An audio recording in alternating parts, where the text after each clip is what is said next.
Fala nobre, graça e paz a todos os nossos queridos irmãos. Estamos chegando com mais um programa Fala Nobre e hoje aqui estou com um convidado especial, presbítero da igreja, Abder dos Santos. Seja bem-vindo, meu nobre. Obrigado, pastor Jean. É um prazer estar com o senhor esta noite nesse programa tão abençoado. É uma honra para mim. Bênção de Deus. Olha, hoje nós temos um tema especial. Nós estamos durante este mês lendo o Evangelho de Jesus Cristo registrado por João, né? E vamos também fazer a leitura das epístolas de João.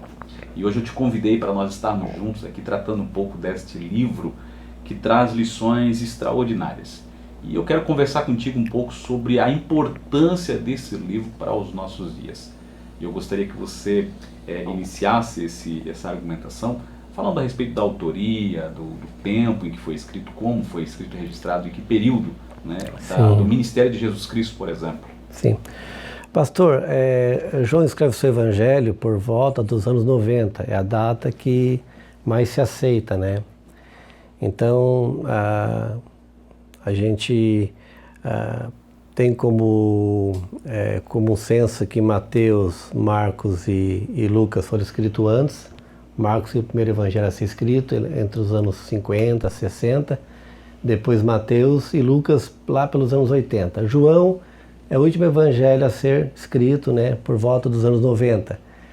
Então, ele não é considerado um evangelho sinótico, né, porque ele tem uma linguagem, uma estrutura não igual dos três primeiros, né, que quando se fala sinótico seria uma visão conjunta, um ângulo só de Cristo e seu ministério. João, ele vai tratar de um ângulo que para a época era necessário, né, que é defender a divindade de Cristo, porque no primeiro século, o final do primeiro século, né, surge uma nova geração de crente, a geração de Pentecostes, né. Se a gente fizer uma conta redonda, Jesus nos anos 30, seu ministério até os anos 33, ressurreição, morte, né? Vem o dia de Pentecostes, a igreja primitiva ela é iniciada, então passam mais ou menos 60 anos. Então a gente imagina que a geração de Pentecostes já não existia mais, poucos crentes. João era um desses crentes vivos, né? Então João tem uma nova geração de crente que tem que ser fortalecido a sua fé, porque os dias são difíceis, né? A igreja é perseguida nos anos 30, 40, nos anos 90 não é diferente. Então, um propósito específico para João escrever esse evangelho nós vamos abordar, né, durante o programa. A temática, então, é levar uma mensagem trazendo à igreja esse lado divino do Senhor Jesus. Exatamente. A divindade de Jesus. A divindade do Filho de Deus. Exatamente. Porque o que acontece? Na época de João, ele é o último apóstolo vivo, né? Então o colégio apostólico sobrou só ele, né? Todos foram martirizados. É até interessante a gente notar João vivo nessa época, porque o primeiro apóstolo a ser morto foi o seu irmão Tiago, a espada. E o último a morrer foi João. Então os dois irmãos, um iniciou, né? E o outro foi o último a morrer. Uma coisa bem curiosa. O que acontece ali nos anos 90, pastor? Duas coisas chamam a atenção. Primeiro, a perseguição, né, do Império Romano, que nunca cessou no primeiro século, né? Os crentes corriam risco por, né, professar a fé em Cristo. Eram mortos, eram presos, eram aprisionados, eram martirizados. Então, naquela época, ser crente tinha que ser realmente crente. Não tinha espaço para um mais ou menos crente, porque a perseguição fazia o pessoal desistir, né, da fé. Então era uma igreja perseguida, então o lado físico ele era atentado, corria risco de vida, e o lado espiritual aconteceu, né, uma heresia, que é o gnosticismo naquela época, né, que negava Cristo divino. Cristo é uma emanação, era um corpo que não era um corpo físico de homem, porque o gnosticismo tinha aquela ideia de que Deus é espírito, e o espírito ele é emanamente bom. E o corpo humano ele é físico, ele é totalmente mau. Então não pode Deus espírito habitar num corpo humano que ele é mau. Então não aceitava o Cristo encarnado. E João ele vai lutar contra isso de uma forma muito ferrenha. João ele disse, aquele homem que andou comigo, né? Era um homem, 100% homem, né? E era Deus. Era o Deus encarnado. Então, João ele não abre mão dessa sua certeza, dessa sua fé e vai lutar contra o noticismo que infiltrou na igreja. Então, veja o perigo da igreja. Além da perseguição política, matar o corpo, o inimigo quer matar também dentro da igreja o crente. Aquele crente fiel que servia a Cristo recebe essa carga que Cristo era um profeta, era um homem que Deus enviou com uma missão, mas não era o Deus encarnado. Então João tem que lutar contra isso, né? Que não, Jesus era Deus. E o seu evangelho começa com aquela frase que já é um tratado apologético. Nós vamos já né? sobre Ali essa começa abertura de livro que reflete completamente a divindade exatamente do Senhor, né? Sua onisciência, sua onipotência, sua onipresença e a sua encarnação. Exatamente. Evangelho de João, nós estamos lendo, nós estamos no capítulo de número 10, nós estamos no dia 10 hoje, capítulo 10. No capítulo número 10. E João traz então esse objetivo de tratar, como Abner tão bem falou, a divindade do Senhor Jesus, entre outras doutrinas que estão nesse Evangelho.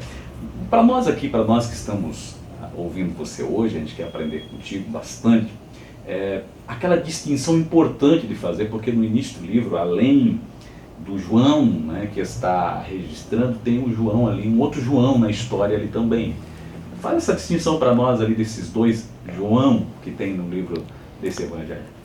O primeiro capítulo, né, aparece a figura de João, né, batizando, e ele é uma das passagens também especial na Bíblia, que ele vê o Senhor Jesus passar, e ele aponta, sem dúvida, né, eis o Cordeiro de Deus que tira o pecado do mundo. Esse quem é? Ali é João Batista. João o Batista. João Batista, é o João que batiza Jesus Cristo, né? Sim.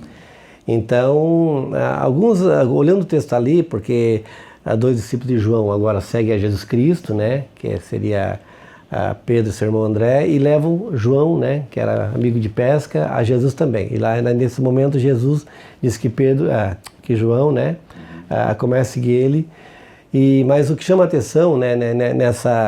Nesse primeiro capítulo ali, né, que João ele vai narrar, né, o início ali sobre o verbo, em seguida aparece a figura de João Batista. Eu sempre digo, né, que a mensagem do Evangelho, né, que o Evangelho propõe, é o arrependimento, é o que João pregava. E eu acho interessante, pastor, que eu acho muito bom a igreja hoje, ela tem o conforto que ela tem, né, eu me criei na igreja, nessa época, se eu abnicar o banco, era aquele banco que não tinha o encosto, era só aquela parte de botar, né, o assento. E hoje tem um conforto na igreja, às vezes o crente não vem no culto, né? Tá quente, tá frio. Eu imagino, pastor, João pregando no deserto, sol quente, sol a pino, poeira, e o povinho ouvia ele, né? As pessoas chegavam para ouvir João e eram batizados. E a mensagem não era de prosperidade física. João nunca fez um milagre, João Batista, né? De curar o enfermo, a Bíblia não diz isso. Mas ele pregava arrependimento na pessoa de Cristo. Era para ele o suficiente. Que as pessoas se preocupassem com a salvação da alma, né? Isso é muito importante. E Jesus dá um testemunho de João Batista muito fantástico. Ele diz que, olha, diz que nasceu de mulher, não veio ninguém maior do que João Batista. Aí você vê um missionário, né? Um homem que o Senhor envia, que não faz milagre, não cura ninguém, mas é chamado homem grande pela mensagem que ele prega.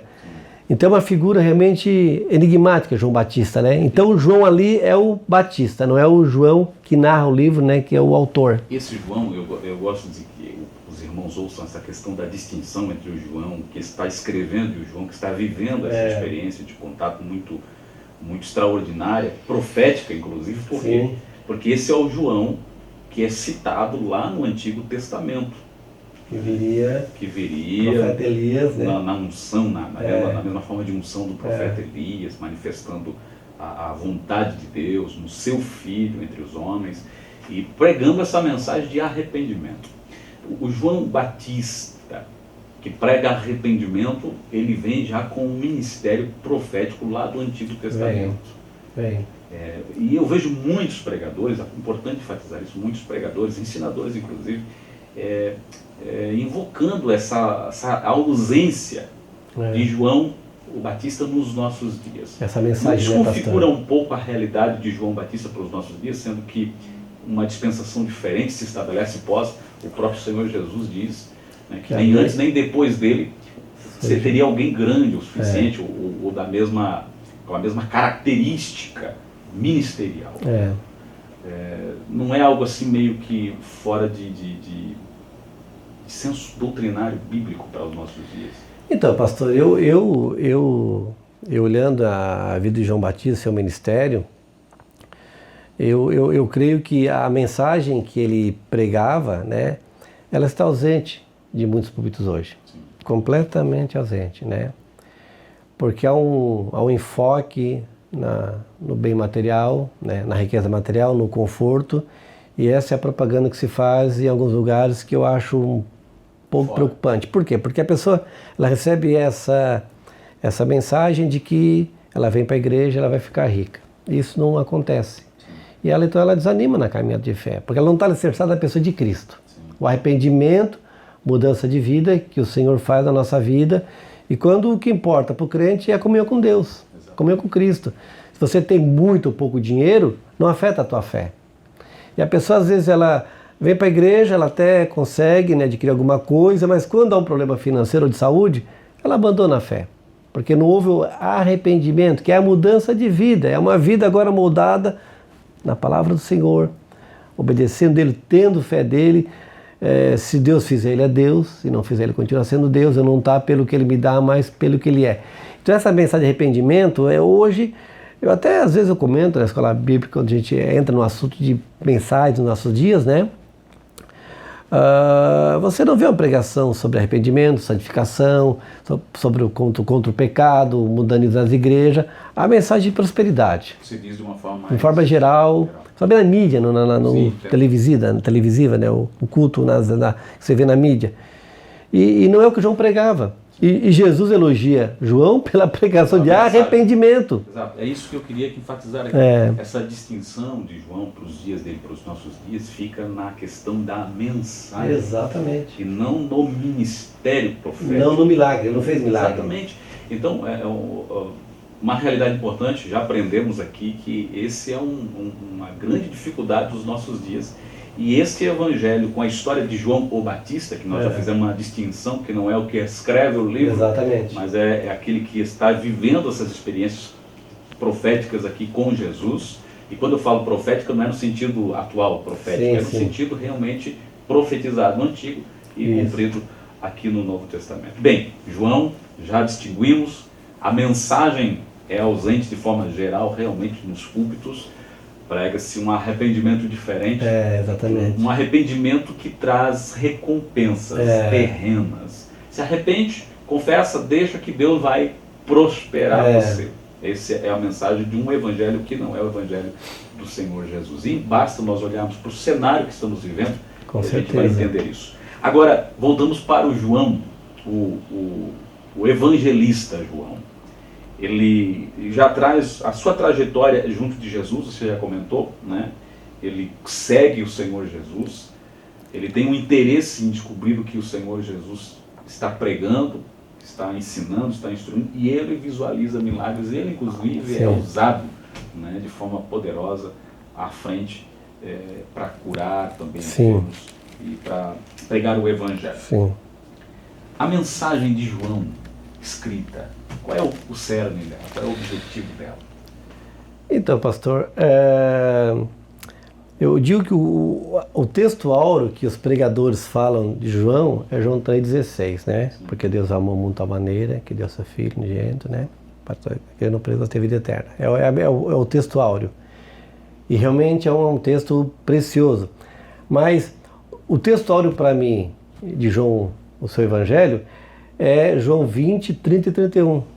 Aqui João ele vai dizer o porquê que ele escreveu o seu Evangelho. Sim. Esse é o motivo. A salvação em Cristo vai estar implícita aqui. Veja só. Jesus, pois, operou também em presença de seus discípulos muitos outros sinais que não estão escritos nesse livro. Estes, porém, foram escritos para que creais que Jesus é o Cristo, o Filho de Deus, e para que, crendo, tenhais vida em seu nome. Esse é o propósito que João escreve o seu livro. Para que você, olhando para os sinais que ele escreve, os sinais foram os seus milagres. João, ele é o discípulo mais perto de Cristo, né? Tudo que Cristo ele realizou, ele estava presente. Transfiguração, só ele estava com mais dois, a filha de Jairo, o Getsêmani. Então, João é o discípulo com o rosto no peito dele na ceia. E aí você lê o seu evangelho, só 7 milagres. Poderia escrever todos. O foco não é os milagres. Não é os milagres. Então ele narra 7 milagres com uma propósito de cada milagre que ele narra, apenas 7, mostrar o Cristo divino. Ou seja, é um milagre que mostra uma qualidade, um atributo que só Deus poderia fazer. Então o foco do seu evangelho, o motivo é exatamente isso. Você crê que ele é o Cristo, o Filho de Deus. Quando fala Filho de Deus, não seria criado por Deus, mas na mesma essência. O Filho de Deus ali é que ele é igual ao Pai. Os atributos que eu vejo no Pai eu encontro no Filho. Eternidade, onisciência, onipresença, onipotência. Tudo que o Pai tem, o Filho tem. Então a divindade está nele. É o Deus encarnado. Então João ele quer mostrar para o leitor da sua época que esse homem que caminhou com ele durante 3 anos e meio era o Cristo encarnado. Messias, era o Messias. Claro, ele não tinha dúvida. E aí João complementa. Se você quiser ser salvo, tem que crer nele. Olha para os sinais que eu vou narrar. É uma prova, né? Uma evidência que não deixa dúvida que ele é o Messias. É só olhar os 7 sinais que eu vou colocar nesse livro, que eu coloquei, que não tem como você olhar e dizer, não, isso é obra divina. Então é Deus. Que Jesus é o Cristo, Filho de Deus, e que para que crendo tenhas, tem uma promessa, né? Tenhas vida aqui relacionada à eternidade, no nome do Senhor Jesus e no seu... Quando a gente fala do nome, a gente está falando de toda a trajetória, todo o plano de salvação né, de Deus em Cristo Jesus. Então você falou que alguns têm o textuário João 3,16. Eu acho que é esse aqui. Que também traz subjetivamente ele traz essa referência. Como é que aconteceu do Filho de Deus se tornar o meio de salvação? O amor de Deus, a entrega do unigênito, a crença para ter vida eterna, né, e não perecer. O Evangelho de João ele tem várias doutrinas. Aqui você já falou da doutrina da salvação. Por que esse livro foi registrado? Qual é o textual? Outra referência aqui que eu vejo no livro de João, nesse Evangelho, Abner, você podia elucidar um pouco para nós, é a questão da Trindade. A gente vê muito claramente em muitos textos essa relação de Deus Pai, Deus Filho e Deus Espírito. Acho que é o Evangelho que mais registra essa interação entre a Trindade. Sim. O senhor sabe que quando há o batismo de Jesus, né, que ali há uma evidência clara, né, sobre a Trindade, ali não dá para negar o fato, mais claro, não tem como. Então, o gnosticismo, ele ensinava na época que o Jesus homem, ele vai se batizar naquele dia, e quando há o batismo, ele recebe o Jesus divino. A descida é do Jesus divino. Ele não nasceu divino. Ele nasceu homem. Então no batismo o Jesus divino vem sobre o Jesus homem. E durante o ministério o acompanha. E na crucificação, na cruz, o lado divino ele sai. É por isso que na cruz, segundo o gnóstico, Jesus fala, por que me abandonasse? É que o Jesus divino ele sai. Então ele entra no batismo e ele sai na crucificação. E João vai claramente lutar contra isso. Então essa passagem do batismo... é muito evidente a Trindade, né? Jesus está ali sendo batizado, o Espírito Santo vem sobre forma corpórea de uma pomba e o Senhor Deus, o Pai, ele fala que é o meu Filho amado, ao quem me comprazo. Então ali, né, a Trindade em ação, visível, até o Espírito Santo, audível. Então é um livro doutrinário. Né? Você consegue ter doutrinas bíblicas que fazem parte da de fé da nossa igreja, Assembleia de Deus, que nós cremos na Trindade, né, pastor? Porque nós sabemos que existe igreja unicistas, né, que creem um Deus numa só pessoa e são emanações, são títulos, né, são aparições, são ministérios. Mas eu digo, pastor, que a própria crucificação de Jesus Cristo é a prova da Trindade. Por quê? Porque quando há um sacrifício na cruz do Calvário, o cordeiro ele é morto para aplacar a ira de alguém. Jesus morreu na cruz para pagar o preço ao Pai. Tem gente que acha que pagou o diabo. Não, o diabo nunca não devemos nada. Então, o sangue remidor foi pago ao Pai. Ora, se não existe a Trindade, Jesus pagou para ele mesmo? Só tem sentido a crucificação se ele pagar para alguém. Se não existem 3 pessoas, não tem sentido a cruz. Então, quando Jesus morre na cruz, ele paga o sangue, o sacrifício pela nossa remissão, ele paga ao Pai. Então, são pessoas diferentes, não pode ser a mesma pessoa.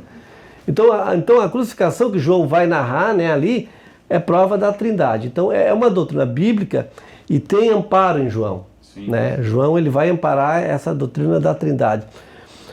Eu acho interessante, né, pastor, que a gente, falando do autor que é João, que ele é levado a Patmos pelo imperador Domiciano para ficar, né, exilado.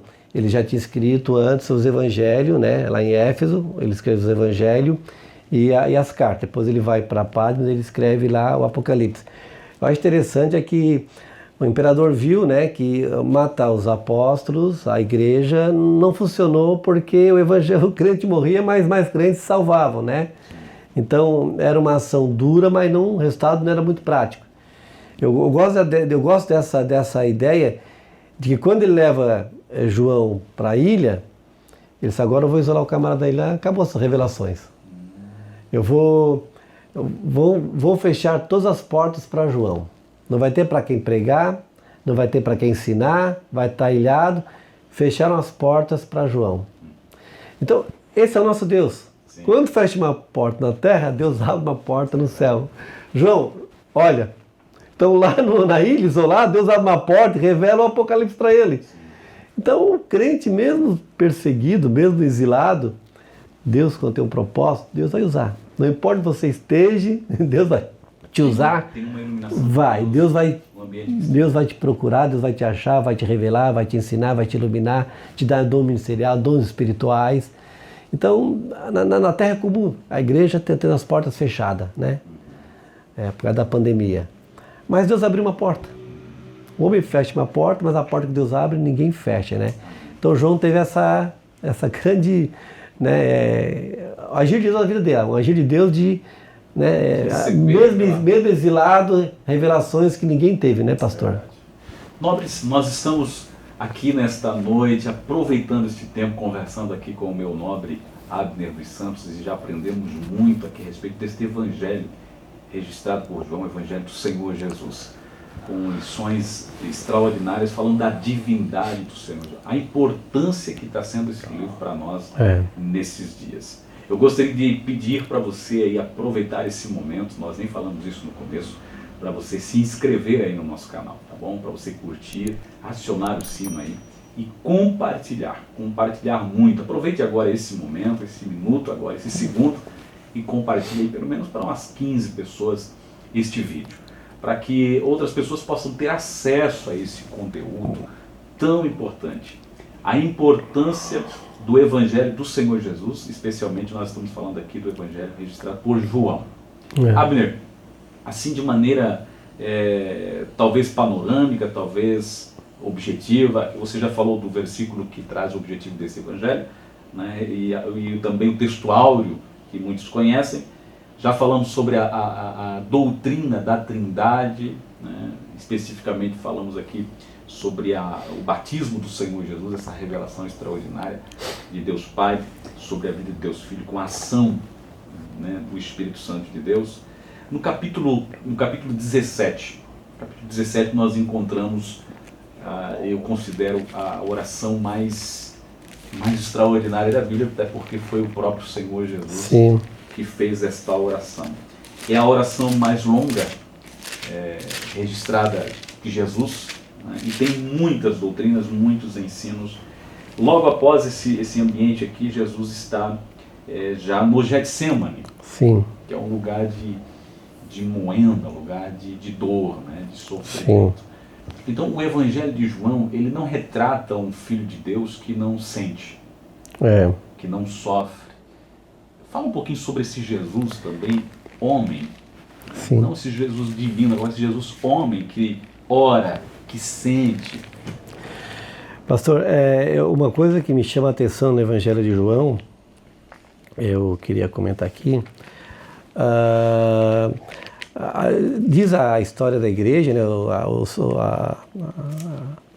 primeiro século, né, quem conviveu com João, eles passou a tradição, que João morreu no ano 95, 96, 98, quando ele morreu, bem velhinho. E João, ele nunca deixou de frequentar a igreja. Então, a história diz que ele era carregado para o culto. Não tinha mais força para caminhar, talvez não enxergasse mais.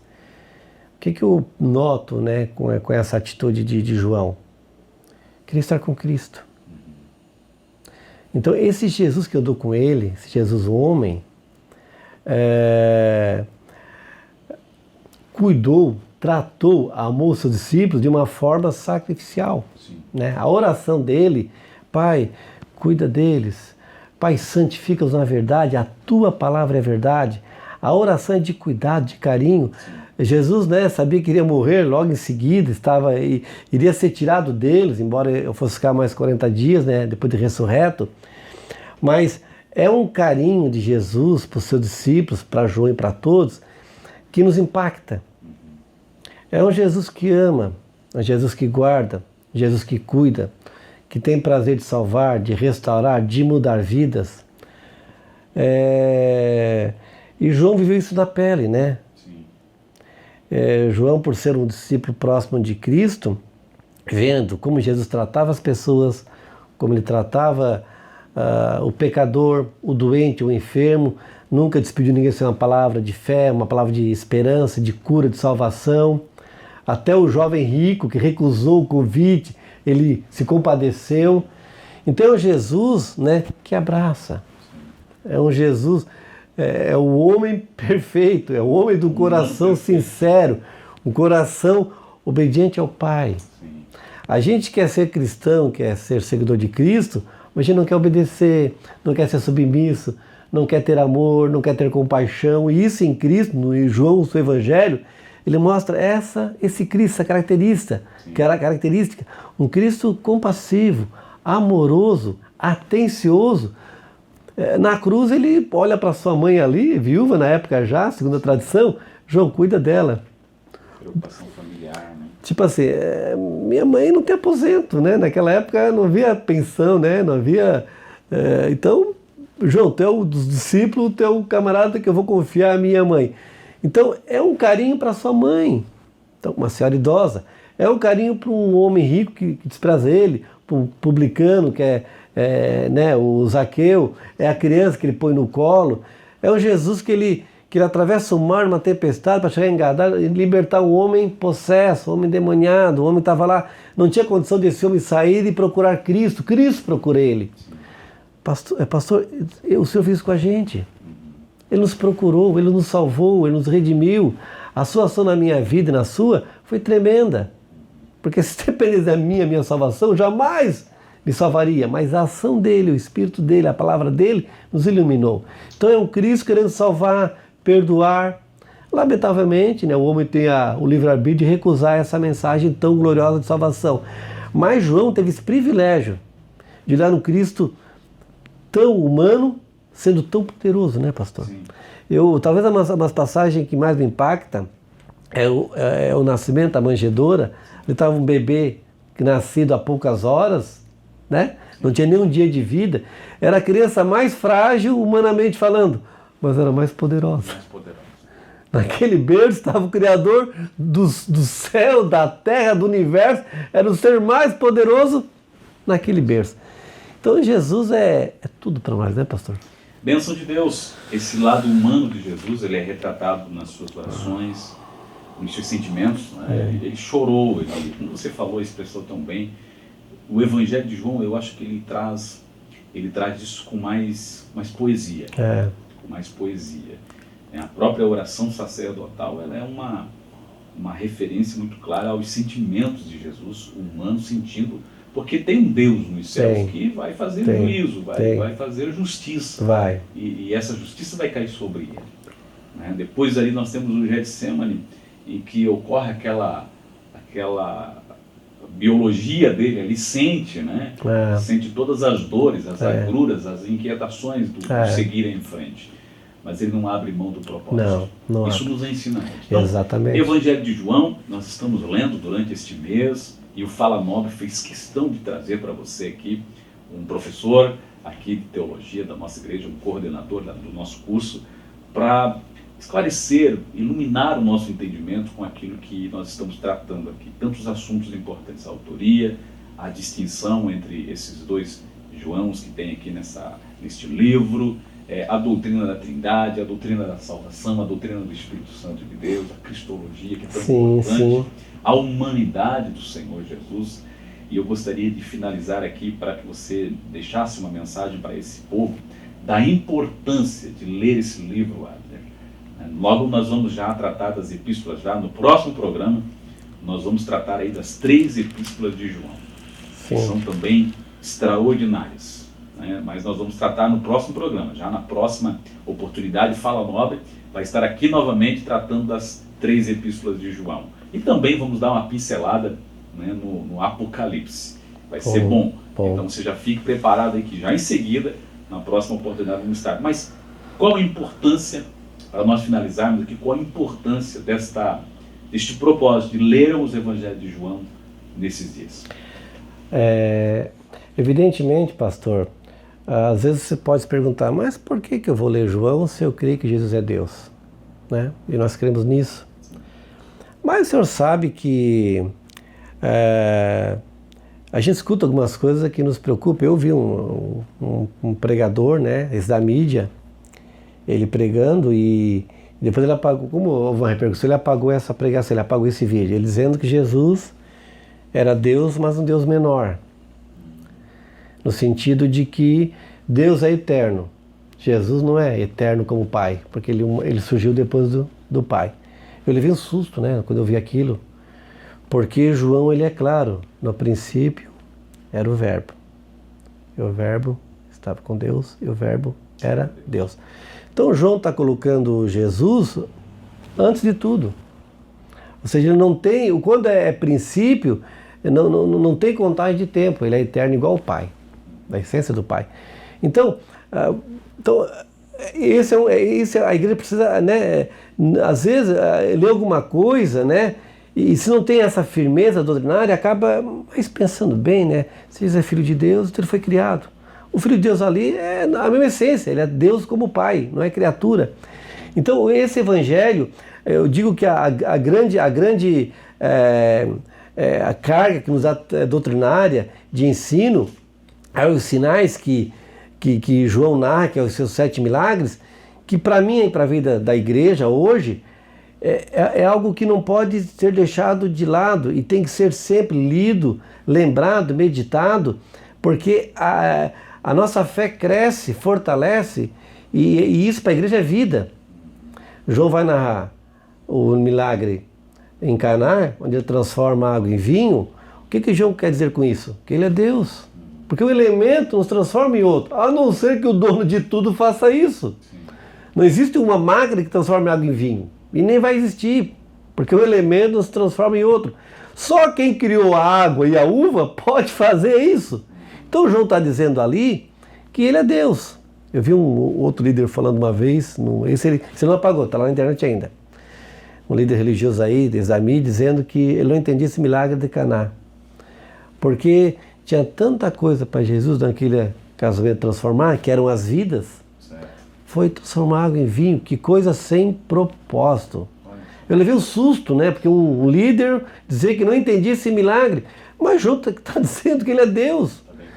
Porque ninguém transforma um elemento em outro, a não ser o dono de tudo, Deus Criador, né? Ele cura o oficial, né? O filho oficial que tá doente em Cafarnaum, está pronto para morrer. O cara viaja 30 quilômetros até Caná e diz, Senhor, desce, vai na minha casa. O que ele queria? Que o normal é que uma pessoa que tem poder de cura, o médico, entre na casa dele, examine, olhe, um diagnóstico, faça uma oração ou um remédio e cure. Claro que os médicos foram na casa dele, não resolveram, né, os médicos. E Jesus cura a distância. Jesus dá uma palavra e quando Jesus fala, teu filho vive, o filho é curado. Quem pode curar à distância? Só Deus. Só Deus tem poder de não estar presente e ordenar a cura. Então essas são as doutrinas que fortalecem a nossa fé, né? Ele cura o paralítico lá no tanque, o homem que estava ali jogado, e é o homem, é nós. Nós estamos jogados à beira de um poço, paralíticos, doentes, sem esperança. E anjo não resolve os problemas, é Jesus. Ele cura o homem sai carregando a cama, é criticado por carregar uma cama porque a lei proíbe. Ele é maior do que a lei. A lei Moisés é menor do que Cristo, ele é maior do que tudo. Então ele cura um paralítico. Ele cura depois uma pessoa cega, de nascença. Né? Ou seja, nós estamos cegos, espiritualmente falando. Vivemos em treva, o mundo vive em treva. E ele é a luz. E João ele vai narrar no Evangelho que ele é a luz do mundo. Quem está nele não anda em trevas. Então veja as doutrinas que tem nesse livro que a nossa fé fortalece. Eu não ando em treva nem o Senhor, porque nós temos na nossa vida Cristo. Ele anda sobre as águas. É impossível andar sobre as águas, porque a lei da gravidade não permite. Se você jogar uma moeda, a moeda vai afundar, que pesa 10 gramas. Por que ele anda sobre as águas? Porque ele é o Deus Criador. Ele não está sujeito à lei natural, porque ele criou as leis. Ele manda o vento acalmar e as ondas, porque ele é o Deus Criador. Ele criou o vento, criou o mar, criou as ondas, ele ordena e as coisas acontecem. Então João está mostrando alguém que é Deus, alguém que é divino. E termina restando Lázaro, né? Você sabe que há uma crença rabínica, porque havia a ressurreição do Velho Testamento, ele recitou. Havia a crença que até o terceiro dia podia alguém ressuscitar, depois não. Não havia como ressuscitar alguém depois do terceiro dia. Né? Era a crença do judaísmo, naquela dos rabinos, das pessoas, né? Os mestres da lei. E Jesus chega no quarto dia para quebrar com isso. Eu recito quando eu quero, porque eu sou o dono da vida. Não, mas já está podre, realmente já estava. O quarto dia já é o processo de, né? O corpo começa a se decompor. No primeiro dia, segunda, né? O corpo ainda está intacto, até que ele é velado. Mas do quarto em diante começa a haver decomposição, o corpo começa a apodrecer. Mas ele é o dono da vida, pastor. João está dizendo para nós que esse Deus que diz Lázaro sai para fora, é o dono da vida. Ele nos dá vida e ele tem poder para fazer alguém morto há 4 dias ressuscitar. Então o Evangelho de João para os nossos dias é importante, é doutrina, é cerne doutrinário, é fé para nossas vidas. Caminhar seguro que esse Deus está na igreja presente hoje. Né? É um Deus que governa a igreja, reina sobre a igreja, é o nosso Salvador. Amém? Amém. Bênção de Deus. Está aí a importância de lermos juntos e meditarmos, refletirmos e temos essas doutrinas centrais da nossa fé vivas em nosso coração. O Evangelho de Jesus Cristo registrado por João é atual, é importante e faz grande diferença nos nossos dias, porque nós cremos nesse que é o Filho de Deus, o nosso Senhor e Salvador, Jesus Cristo. Amém. Amém. No próximo, as epístolas de João vamos e conversar, Apocalipse. com certeza. Nós voltamos no próximo programa para estarmos juntos com você novamente. Um grande abraço, fique debaixo da graça e da paz de Cristo Jesus e até a próxima, se o Senhor nos permitir. Amém.